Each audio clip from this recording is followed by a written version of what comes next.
Video ശ്രദ്ധിക്കുന്ന എല്ലാ സഹോദരി സഹോദരന്മാർക്കും കർത്താവായ യേശുക്രിസ്തുവിൻ്റെ നാമത്തിലുള്ള എൻ്റെ സ്നേഹവന്ദനം. ഞാനിന്ന് നിങ്ങളോട് സംസാരിക്കുവാൻ ആഗ്രഹിക്കുന്ന കാര്യം എന്ന് പറയുന്നത്, ഞാനൊരു വീഡിയോ ശ്രദ്ധിക്കുവാനായിട്ടിടയായി.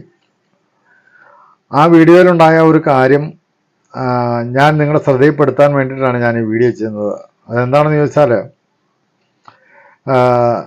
നിങ്ങൾ അറിയുന്ന ഒരു പാസ്റ്ററുണ്ട്, അതായത് പാസ്റ്റർ ടിനു ജോർജ് എന്ന് പറയുന്ന ഒരു പാസ്റ്റർ.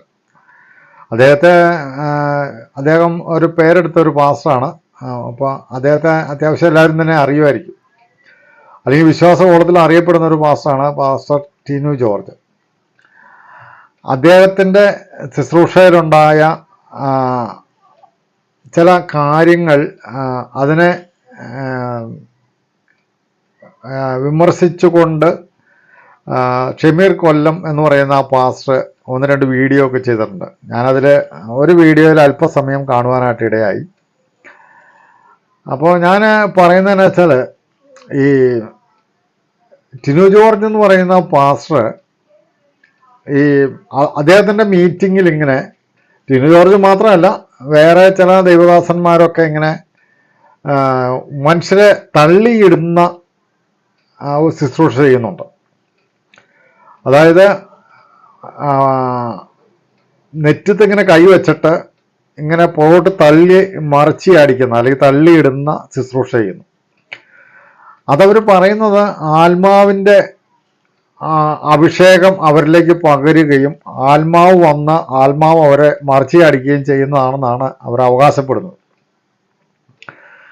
അപ്പോൾ അതിനെക്കുറിച്ച് അത് ദൈവികമാണോ അല്ലെങ്കിൽ മറ്റേതെങ്കിലും ആത്മാവിലാണോ ഈ കാര്യങ്ങൾ ചെയ്യുന്നത് എന്നുള്ള കാര്യത്തെക്കുറിച്ചാണ് പാസ്റ്റർ ഷമീർ കൊല്ലം ഒരു വീഡിയോ ഇട്ടത്. ആ വീഡിയോ ഞാൻ കേട്ടില്ല, ഇങ്ങനെ പറഞ്ഞു കേട്ടതേ ഉള്ളൂ അദ്ദേഹം അങ്ങനെ ഒരു വീഡിയോ ഇട്ടിട്ടുണ്ടെന്ന്. അപ്പോൾ എന്തു തന്നെയായാലും ഞാനതിനെക്കുറിച്ച്, അതായത് ഈ കൊച്ചിയിലൊരു മീറ്റിങ്ങിൽ ഈ ടിനു ജോർജ് പറയുന്ന ന്യായീകരണം, അതിനെക്കുറിച്ച് ഞാൻ കേട്ട് കഴിഞ്ഞപ്പോൾ എനിക്ക് എൻ്റെ ശ്രോതാക്കളോട് ഈ കാര്യത്തെക്കുറിച്ച് ഒരു ക്ലാരിറ്റി അല്ലെങ്കിൽ ഒരു വ്യക്തത അറിയിക്കണം എന്ന് എനിക്ക് തോന്നിയതുകൊണ്ടാണ് ഞാൻ ഈ വീഡിയോ ചെയ്യുന്നത്. നിങ്ങൾ പലപ്പോഴും കണ്ടിട്ടുണ്ടാവും ഇങ്ങനെ നെറ്റിയിൽ കൈവച്ച് ഇങ്ങനെ തള്ളി വീഴിക്കുന്നത്. അപ്പോൾ ഫിന്നി സ്റ്റീഫൻ എന്ന് പറയുന്ന ഒരു മനുഷ്യൻ, ആ ഒരു പാസ്റ്റർ ഇങ്ങനെ ചെയ്യുന്നത് ഞാൻ കണ്ടിട്ടുണ്ട്. പിന്നെ ചുമ്മാ ആക്ഷേപിച്ചുകൊണ്ട് ചിലരെല്ലാം ഇങ്ങനെ ചെയ്യുന്ന വീഡിയോകളൊക്കെ ചിലരൊക്കെ എടുത്ത് ഫേസ്ബുക്കിലും യൂട്യൂബിലൊക്കെ ഇട്ടേക്കണമൊക്കെ ഞാൻ കണ്ടിട്ടുണ്ട്. അപ്പോൾ ഞാൻ അതിനെക്കുറിച്ചൊന്നും ശ്രദ്ധിക്കാറൊന്നുമില്ല, കാരണം അതൊന്നും ദൈവികമല്ല എന്ന് എനിക്ക് ഉത്തമ ബോധ്യമുള്ളത് കൊണ്ട് ഞാൻ അതിനത്ര ഗവനിക്കാറില്ല.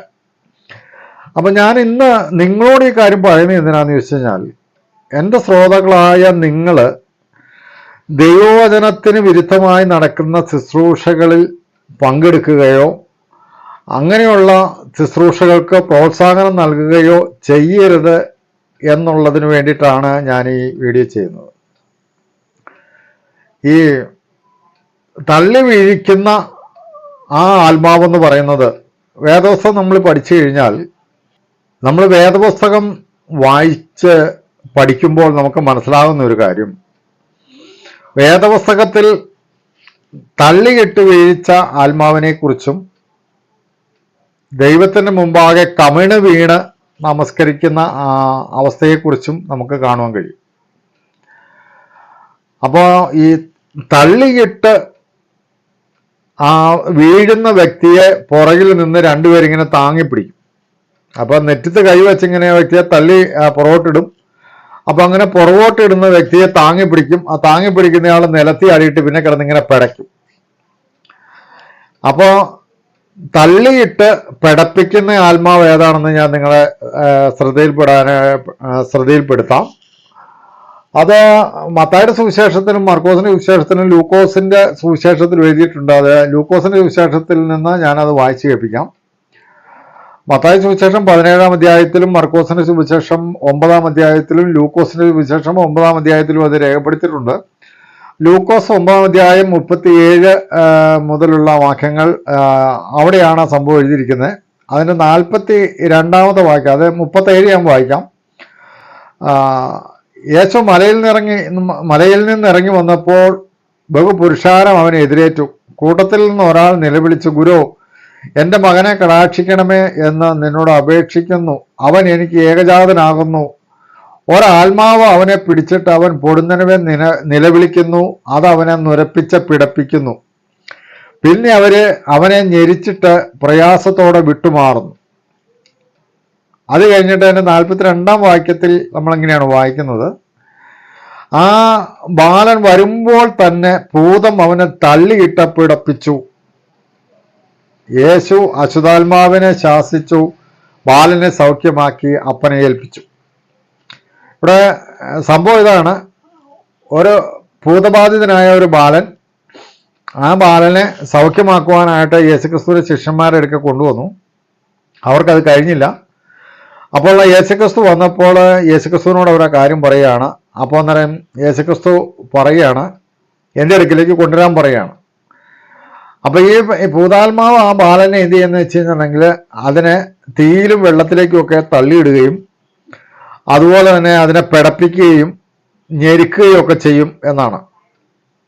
അപ്പോൾ യേശുക്രിസ്തു പറഞ്ഞു, ഒരു കാര്യം ചെയ്യും, ബാലനെ എൻ്റെ അടുക്കിലേക്ക് കൊണ്ടുവരാൻ പറഞ്ഞു.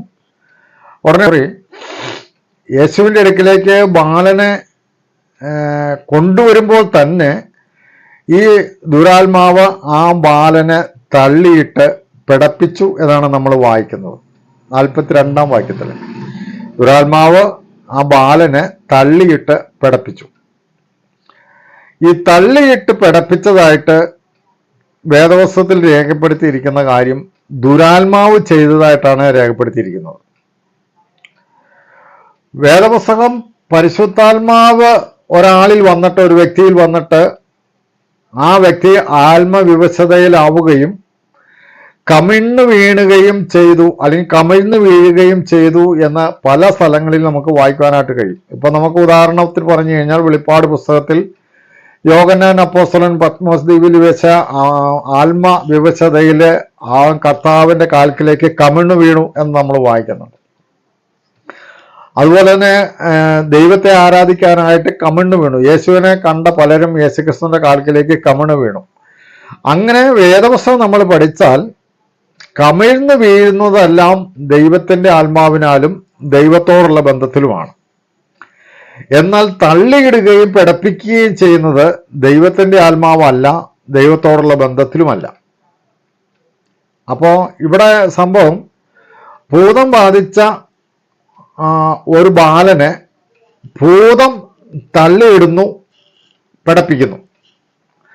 അപ്പോൾ ടിനു ജോർജ് എന്ന് പറയുന്ന പാസ്റ്റർ തള്ളിയിടുകയാണ്. അപ്പോൾ അദ്ദേഹമാണ് വാസ്തവത്തിൽ ആരെ പ്രതിനിധീകരിക്കുന്നത് അറിയോ? ഭൂതത്തെ പ്രതിനിധീകരിക്കുന്ന അദ്ദേഹമാണ്. അദ്ദേഹം ഭൂതമാണ് ബാലനെ തള്ളിയിട്ടത്, പിടപ്പിച്ചത്. ഇവിടെ ചെയ്യുന്നത് ടിനു ജോർജ് ആണ് തള്ളിയിടുന്നത്, പിടപ്പിക്കുന്നത്. അപ്പോൾ വാസ്തവത്തിൽ പറഞ്ഞു കഴിഞ്ഞാൽ ഈ ഭൂതം ചെയ്ത കാര്യമാണ് ഈ ടിനു ജോർജ് ചെയ്യുന്നത്. അദ്ദേഹത്തിന് ഇതിനെക്കുറിച്ചുള്ള അറിവുണ്ടോ ഇല്ലയോ എന്ന് എനിക്കറിയത്തില്ല. അപ്പൊ അതുകൊണ്ട് ഞാൻ എന്നെ ശ്രദ്ധിക്കുന്ന, എൻ്റെ വീഡിയോ ഒക്കെ കേൾക്കുന്ന, ഷെയർ ചെയ്യുന്ന സൗരസൗരന്മാര് ഇത് മനസ്സിലാക്കാൻ വേണ്ടിയാണ് ഞാൻ നിങ്ങളോട് പറഞ്ഞത്.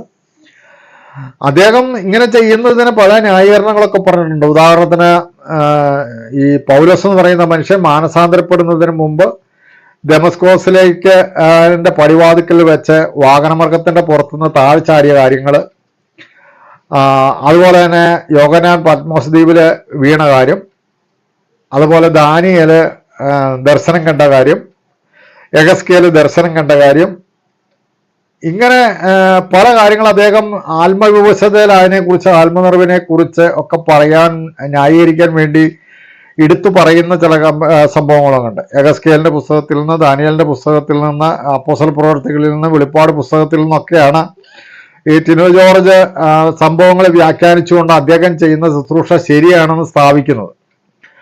എന്നാൽ പ്രിയ സൗരസൗരന്മാരെ, ഞാൻ നിങ്ങളോട് പറയാം, ഈ ടിനു ജോർജ് എന്ന് പറയുന്ന ആ പാസ്റ്റർ പറയുന്നത് പച്ചക്കള്ളമാണ്. അതായത് വേദപുസ്തകം നമ്മൾ പരിശോധിച്ചു കഴിഞ്ഞാൽ വേദപുസ്തകം വായിക്കുകയോ പഠിക്കുകയോ ചെയ്യാത്ത വിശ്വാസികളെ അദ്ദേഹത്തെ പോലെയുള്ളവർക്ക് പറ്റിക്കാൻ എളുപ്പമാണ്. വേദപുസ്തകം ശ്രദ്ധയോടെ ഒരു പ്രാവശ്യമെങ്കിലും വായിച്ചിട്ടുള്ള വ്യക്തിയെ പറ്റിക്കാൻ ടിനു ജോർജിനെ പോലെയുള്ളവർക്ക് സാധിക്കത്തില്ല. കാരണം അത് അങ്ങനെ വേദപുസ്തകം ഒരു പ്രാവശ്യമെങ്കിലും ശ്രദ്ധിച്ച് വായിച്ചിട്ടുള്ള ഒരു വ്യക്തിക്കറിയാം അത് ദൈവിക ശുശ്രൂഷയല്ല എന്നുള്ളത്. അതിന് ഞാൻ ഇങ്ങനെ പറയാം, അപ്പൊ നിങ്ങൾക്ക് അതിനെ പെട്ടെന്ന് മനസ്സിലാക്കാനായിട്ട് ഞാൻ പറയാം. വേദപുസ്തകത്തില് ദാനിയേല്, യഗസ്കേല്, യോഹന്നാൻ ഇവരെല്ലാവരും കമിഴ്ന്നു വീണു എന്നാണ് നമ്മൾ വായിക്കുന്നത്. കമിഴ്ന്നു വീണു എന്ന് പറഞ്ഞത് ദൈവത്തിന്റെ ആത്മാവ് അവരുടെ മേൽ വരികയും അവർ ദൈവത്തോടുള്ള ഭക്തി നിമിത്തം, ദൈവത്തെ ഭയപ്പെട്ടത് നിമിത്തം ദൈവത്തിന്റെ മുമ്പാകെ കമിഴ്ന്നു വീണ് ദൈവത്തെ നമസ്കരിക്കുന്നു എന്നാണ് അതിന്റെ അർത്ഥം. എന്നാൽ ഈ ഭൂതം തള്ളിയിടുന്ന വ്യക്തികളൊക്കെ മലർന്നു വീഴുകയാണ്. മനസ്സിലായി ഞാൻ വിചാരിക്കുന്നു. ദൈവാത്മാവ് ഒരു വ്യക്തിയിൽ വന്നു കഴിഞ്ഞാൽ ആ വ്യക്തി ദൈവത്തെ ഭയപ്പെട്ടുകൊണ്ട് ദൈവത്തോടുള്ള ഭക്തി നിമിത്തം കമിഴ്ന്നു വീഴ്ന്ന് നമസ്കരിക്കുന്നു എന്നാണ് വേദപുസ്തകത്തിൽ നമുക്ക് വായിക്കാൻ കഴിയുന്നത്. എന്നാൽ ഭൂതാത്മാവ് ഒരു വ്യക്തിയെ തള്ളിയിട്ട് കഴിഞ്ഞാൽ ആ തള്ളിയിടുന്ന വ്യക്തി മലർന്ന് ഇപ്പൊ ഫിന്നി സ്റ്റീഫൻ എന്ന് പറയുന്ന ആ മനുഷ്യനും ടിനു ജോർജ് എന്ന് പറയുന്ന ആ മനുഷ്യനും ഒക്കെ തള്ളിയിടുന്നവരൊക്കെ മലർന്നാണ് വീഴുന്നത്. അപ്പൊ അവര് മലർന്ന് വീഴുന്നതിൽ നിന്ന് നമുക്ക് എന്ത് മനസ്സിലാകും? മാത്രമല്ല അവരവിടെ കിടന്ന് പിടയ്ക്കുവാണ്. പരിശുദ്ധാത്മാവ് ആരെയും പിടപ്പിക്കണില്ല. ഈ അപ്പോസ്തലപ്രവൃത്തികളുടെ 2-ാം അധ്യായത്തിൽ പരിശുദ്ധാത്മാവ് എല്ലാവരുടെ മേലും വന്നപ്പോൾ അവരെ ശക്തി ധരിക്കുകയും അവർ അന്യഭാഷകളിൽ സംസാരിക്കുകയും ചെയ്തു. അതിന് ഒരു ബഹളമുണ്ടായി എന്ന് നമ്മൾ വായിക്കുന്നുണ്ട്. അത് പിടപ്പിച്ചു എന്നല്ല. അപ്പൊ പരിശുദ്ധാത്മാവ് വരുമ്പോൾ പിടപ്പിക്കുകയല്ല. യോഹന്നാനെ പിടപ്പിച്ചില്ല, യഗസ്കേലിനെ പിടപ്പിച്ചില്ല, ദാനിയേലിനെ പിടപ്പിച്ചില്ല. അപ്പൊ ഇവരൊന്നും പരിശുദ്ധാത്മാവ് വന്നപ്പോൾ പിടപ്പിച്ചില്ല. അപ്പൊ പിന്നെ ഈ പിടപ്പിക്കുന്നത് ആരാണ്? പിടപ്പിക്കുന്നത് ദുരാത്മാവാണ്. തള്ളിയിടുന്നത് ആരാണ്? ദുരാത്മാവാണ്. അപ്പോ ദുരാത്മാവ് തള്ളിയിട്ട് ദുരാത്മാവ് പിടപ്പിക്കുന്നു. ദൈവാത്മാവ് ഒരു മനുഷ്യന്റെ മേൽ വന്നാൽ അവൻ ആത്മവിവശനായിക്കൊണ്ട് ദൈവത്തെ ഭയപ്പെട്ട് ദൈവവും മുമ്പാകെ കമിഴ്ന്നു വീണ് നമസ്കരിക്കുന്നു. അപ്പൊ ഇതാണ് രണ്ട് വീഴ്ചകൾ തമ്മിലുള്ള വ്യത്യാസം. ദൈവാത്മാവ് കമിഴ്ന്നു വീഴാൻ സഹായിക്കുന്നു, അല്ലെങ്കിൽ കമിഴ്ന്നു വീഴുന്നു. ദുരാത്മാവ് മലർന്നു വീഴുന്നു, മലർന്ന് തള്ളിയിടുന്നു, പിടപ്പിക്കുന്നു. ഇനി ഞാൻ മറ്റൊരു കാര്യം അതിനുള്ള ബന്ധത്തിൽ ഞാനിങ്ങനെ പറയാം. ഈ ടിനു ജോർജിനെ പോലെയുള്ളവർ തള്ളിയിടുന്നത് പരിശുദ്ധാത്മാവിനാലാണെന്നും ഈ തള്ളിയിട്ട് പിടയ്ക്കുന്ന വ്യക്തിയിലേക്ക് ആത്മാവ് വന്നു എന്നുള്ളതിന്റെ തെളിവാണെങ്കിൽ ഞാനിങ്ങനെ പറയട്ടെ, യോഹന്നാൻ ആത്മവിവശനായി കഴിഞ്ഞപ്പോൾ യോഹന്നാനെ കൊണ്ട് ദൈവത്തിന് പ്രയോജനമുണ്ടായി. ദാനിയേല് ദർശനം കണ്ട ആത്മവിവശനായി കഴിഞ്ഞപ്പോൾ ദാനിയേലിനെ കൊണ്ട് ദൈവത്തിന് പ്രയോജനമുണ്ടായി.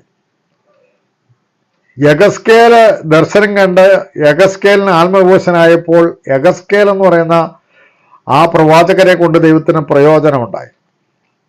ഇനി ശൗൽ എന്ന് പറയുന്ന, അതായത് നമ്മുടെ അപ്പോസ്തലനായ പൗലോസ്, അദ്ദേഹം മാനസാന്തരപ്പെടുന്നതിന് മുമ്പ് അല്ലെങ്കിൽ രക്ഷിക്കപ്പെടുന്നതിന് മുമ്പ് ദൈവസഭയെ ഉപദ്രവിക്കാൻ വേണ്ടി പോയ വഴിക്ക് വാഹനമൃഗത്തിന്റെ പുറത്തുനിന്ന് ദൈവം കർത്താവായ യേശുക്രിസ്തു അവനെ തള്ളിയിട്ടു.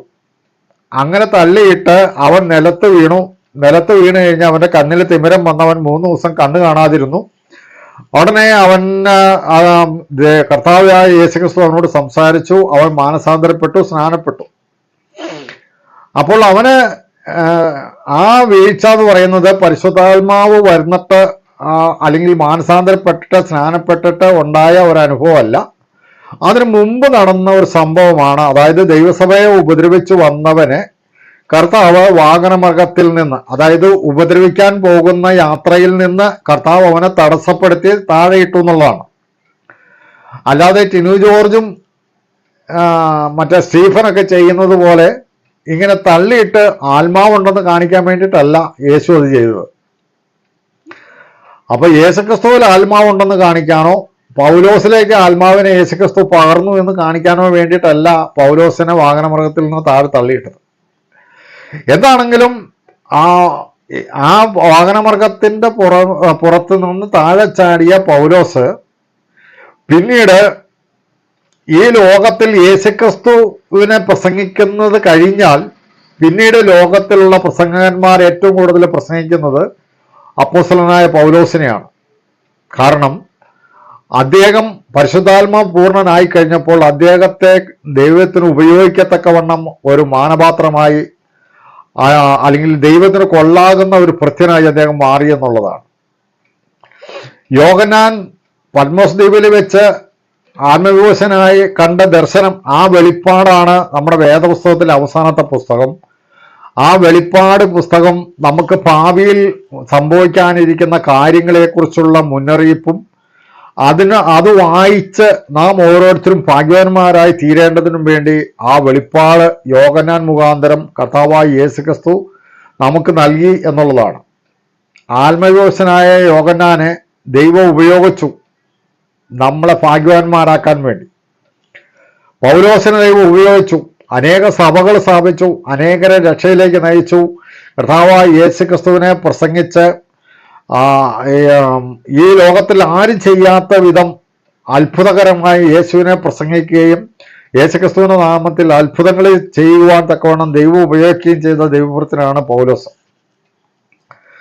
മറ്റേ ദാനിയേലിനെ നമ്മൾ എടുത്തു കഴിഞ്ഞിട്ടുണ്ടെങ്കിൽ ഈ ലോകം കണ്ടതിൽ ദൈവികമായ ജ്ഞാനമുള്ള ദാനിയേലിനെ പോലെ ഒരു മനുഷ്യൻ വേറെയില്ല.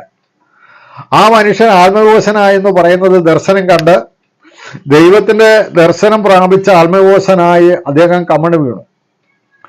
അദ്ദേഹം വ്യാഖ്യാനിക്കുന്ന പോലെ ഒരു സ്വപ്നം വ്യാഖ്യാനിക്കാൻ പോലും ഈ ടിനു ജോർജിനോ അല്ലെങ്കിൽ ഫിന്നി സ്റ്റീഫനോ ഒന്നും കഴിയത്തില്ല. ഇവരൊക്കെ ചുമ്മാ ഇങ്ങനെ ഈ പേപ്പടി കാണിക്കുന്നതേ ഉള്ളൂ. പരിശുദ്ധാത്മാവുണ്ട് എന്ന് കാണിക്കാൻ വേണ്ടി, ജനത്തെ കാണിക്കാൻ വേണ്ടി തട്ടിപ്പ് നടത്തുന്ന ഒരു കാര്യമാണ്. ഞാൻ ചോദിക്കട്ടെ, ഒരു സ്വപ്നം വ്യാഖ്യാനിക്കാൻ പോലും ഈ പറയുന്ന സ്റ്റീഫനോ ഈ ടിനു ജോർജിനോ ഒന്നും കഴിയത്തില്ല. ദൈവികമായ ഒരു ജ്ഞാനവും അവർക്കില്ല എന്നുള്ളതാണ്. അപ്പോ ഞാൻ പറഞ്ഞു വന്നതിന്റെ സാരം ഇതാണ്, അവർ ചെയ്യുന്നതെല്ലാം ദൈവവചനത്തിന് വിരുദ്ധമായ കാര്യമാണ് എന്ന് എൻ്റെ പ്രിയ ശ്രോതാക്കൾ മനസ്സിലാക്കണം എന്നാണ് ഞാൻ പറയുന്നത്. ആത്മവിശ്വസതരായ എല്ലാ മനുഷ്യരും കമിണ് വീണുകയും ദൈവത്തെ നമസ്കരിക്കുകയും ചെയ്തു. അവരെയെല്ലാം ദൈവം ഉപയോഗിക്കുകയും അന്ന് തൊട്ട് ഇന്ന് വരെ അവർ മുഖാന്തരമുണ്ടായ നന്മകൾ നമ്മൾ അനുഭവിക്കുകയും ചെയ്യുകയാണ്. എന്നാൽ തള്ളിയിട്ട് പിടപ്പിക്കുന്ന ആത്മാവ് ദൈവത്തിൻ്റെ ആത്മാവല്ല, ഭൂതാത്മാവാണ്. ഭൂതമാണ് തള്ളിയിടുന്നത്, ഭൂതമാണ് പിടപ്പിക്കുന്നത്. അത് ഭൂതം പിടപ്പിക്കുന്നവരും തള്ളിയിടുന്നവരും മലർന്നാണ് വീഴുന്നത്, അവർ കമിഴ്ന്നല്ല വീഴുന്നത്. അപ്പോ ഈ മലർന്ന് വീഴുന്നത് ദൈവഭക്തി കൊണ്ടോ ആത്മാവിന്റെ നിറവ് കൊണ്ടോ അല്ല. ഈ മലർന്ന് വീഴുന്നവരെ കൊണ്ട് സമൂഹത്തിനോ ദൈവത്തിനോ യാതൊരു പ്രയോജനവും ഇല്ല എന്നുള്ളതാണ്. അതുകൊണ്ട് ഈ സത്യം നിങ്ങൾ മനസ്സിലാക്കണം. ഞാൻ ഈ ഷമീർ ബാസ് പറഞ്ഞ ആ കാര്യത്തോടുള്ള ബന്ധത്തിൽ ഞാൻ നിങ്ങളോട് പറയുകയാണ്, ഇതുപോലെയുള്ള വഞ്ചനാപരമായ മീറ്റിങ്ങുകളിലൊന്നും നിങ്ങൾ കടന്നുപോയി ദൈവവചനത്തിന് വിരുദ്ധമായിട്ടുള്ള ഈ കാഴ്ചകളെല്ലാം കണ്ട് അതിനെ പ്രോത്സാഹിപ്പിക്കരുത് എന്നൊരു നിർദ്ദേശം കൂടിയാണ് ഞാൻ ഈ വീഡിയോയിലൂടെ നിങ്ങൾക്ക് തരുന്നത്. അപ്പോൾ ഞാനിത് വിശദീകരിച്ച് പറഞ്ഞില്ലെങ്കിലും ഇതിൻ്റെ കാര്യം നിങ്ങൾക്ക് മനസ്സിലായി എന്ന് ഞാൻ വിചാരിക്കുകയാണ്. ഈ ടിനു ജോർജിനെ പോലെ ഫിന്നി സ്റ്റീഫനെ പോലെ ഉള്ളവരുടെ ശുശ്രൂഷകളൊക്കെ അവർ ദൈവത്തിൻ്റെ വചനത്തിൽ നിന്ന് ചില കാര്യങ്ങൾ പറയുന്നു എന്നുള്ളതല്ലാതെ അവർ ചെയ്യുന്ന ശുശ്രൂഷകൾ ദൈവവചനത്തിന് തികച്ചും എതിരായിട്ടുള്ള കാര്യങ്ങളാണ് എന്നുള്ള സത്യം നിങ്ങൾ മനസ്സിലാക്കണം എന്നാണ് എനിക്ക് നിങ്ങളോട് പറയുവാനുള്ളത്. അപ്പോൾ അതുകൊണ്ട് ഞാൻ ഒരു പ്രാവശ്യം കൂടി ഇങ്ങനെ പറയാം. വേദപുസ്തകത്തിൽ പരിശുദ്ധാത്മ പൂർണ്ണരായിട്ടുള്ളവരെല്ലാം കമിഴ്ന്നു വീണു, ദൈവത്തെ നമസ്കരിച്ചു. ഇവരുടെ മീറ്റിങ്ങുകളിലെല്ലാം പരിശുദ്ധാത്മ പൂർണ്ണരാകുന്നവരും അതുപോലെ തന്നെ പരിശുദ്ധാത്മ പൂർണ്ണനായി തള്ളിയിടുന്ന ഈ വ്യക്തിയുമെല്ലാം മലർന്നു വീഴാനും പിടപ്പിക്കുവാനും വേണ്ടിയിട്ടാണ് തള്ളിയിടുന്നത്. അത് മലർന്നാണ് വീഴുന്നത്. അവരെ കൊണ്ട് ദൈവത്തിന് ഒരു പ്രയോജനവുമില്ല എന്നുള്ള സത്യം നിങ്ങൾ മനസ്സിലാക്കണം എന്ന് ഞാൻ നിങ്ങളെ പ്രബോധിപ്പിച്ചുകൊണ്ട് ഞാൻ വീഡിയോ അവസാനിപ്പിക്കുകയാണ്. ദൈവം അനുവദിക്കുന്ന പക്ഷം നമുക്ക് മറ്റൊരു വീഡിയോയിൽ വീണ്ടും കാണാം. ഈ വീഡിയോ ആദ്യമായിട്ട് ആരെങ്കിലും കേൾക്കുന്നുണ്ടെങ്കിൽ നിങ്ങളിത് സബ്സ്ക്രൈബ് ചെയ്യണം. അതുപോലെ തന്നെ ഈ സത്യങ്ങൾ മറ്റുള്ളവർ മനസ്സിലാക്കാൻ വേണ്ടിയിട്ട് നിങ്ങൾക്ക് പരിചയമുള്ള സഹോദരന്മാർക്ക് ഈ വീഡിയോ ഷെയർ ചെയ്യണം എന്നുകൂടി പറഞ്ഞ് അടുത്ത വീഡിയോയിൽ കാണും വരെ ദൈവം നമ്മെ എല്ലാവരെയും കാക്കട്ടെ എന്ന് ആശംസിച്ചുകൊണ്ട് നിർത്തുന്നു. ദൈവത്തിന് മഹത്വം.